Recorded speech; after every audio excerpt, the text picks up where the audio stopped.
Bizde Kırgızstanda siyasat yok. Siyasat түшүнүк болуп калган. Мен кечеде кесиптештериңизге өзүмдүн пикиримди билдирдим. Мыйзам, конституция, эреже, тартип, талап деген нерселер өзүнчө жашайт. Бийлик өзүнчө кете берет.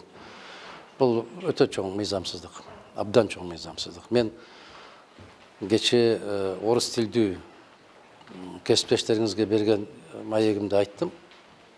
Кыргызстанда мыйзам бузуунун, конституцияны тебелөөнүн үлгүсүн дал ошол президент, жогорку кеңеш, анан ошо күч структуралары көрсөтүшөт да, үлгү көрсөтүшөт, кандай кылып мыйзамды тебелесе болот деген сыяктуу.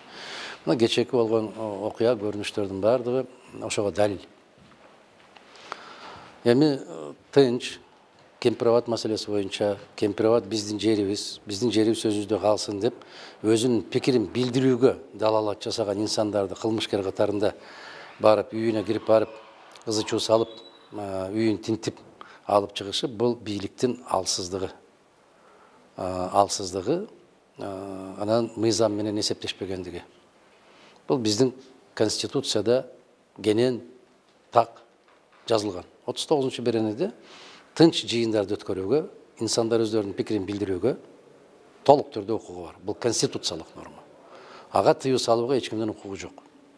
Бирок мен жанагы айткандай, Кыргызстанда мыйзамда, конституцияда эч нерсе иштебейт. Негизи мындай жагдай менен алар эмнени көздөп атышат?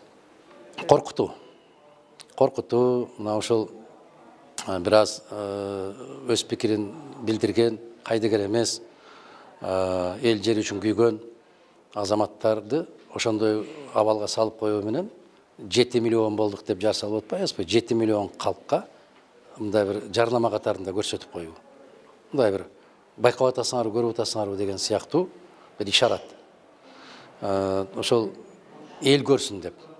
Экинчиден, билесизби, сиз жарандарды милдеттүү түрдө жыйынга чакырууга тыюу салынат. Бул да конституциялык норма. Бирок азыр биз уктук, жерлерде райондук жетекчилер, аймактык жетекчилер элдердин баарын жанакы бир эле сценарий менен кетип баратат да. Булар жакшы көрөт го, соңку 30 жыл деген. Ошо соңку 30 жылдагы түзүлүп калган сценарий. Бул жактан эл наразычылык билдирсе, биз колдоо митингин өткөрүшүбүз керек деп, антимитинг деп элге ушундай жайылып кеткен. Ошондой жерлерден алган кабарларыбызга караганда дал ушундай иш-аракеттер болуп атат. Бул мыйзамда тескерисинче тыюу салынган. Мажбурлап жыйындарга чакыруу, жаларды катыштыруу тыюу салынат деп турат. Бирок ушундай иш-аракеттер дагы болуп атат, көрүлүп атат.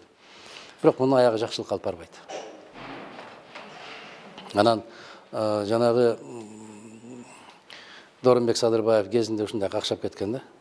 Элим деп кан жүткүргөн балдарыңа кашайгыр качан арка бел болосун деп кайдыгер элге кайрылган да. Эгерде ал Кемпирабад жалгыз эле ушул 20-30 кишинин жумушу эмес да. Алардын менчигиндеги же бир өздөрүнүн бир көл эмес да. Бул кыргыз улутунун байлыгы, кыргыз мамлекетинин менчиги. Мына ошол менчикке менимче кайдыгер болуунун өзү кылмышкерлик.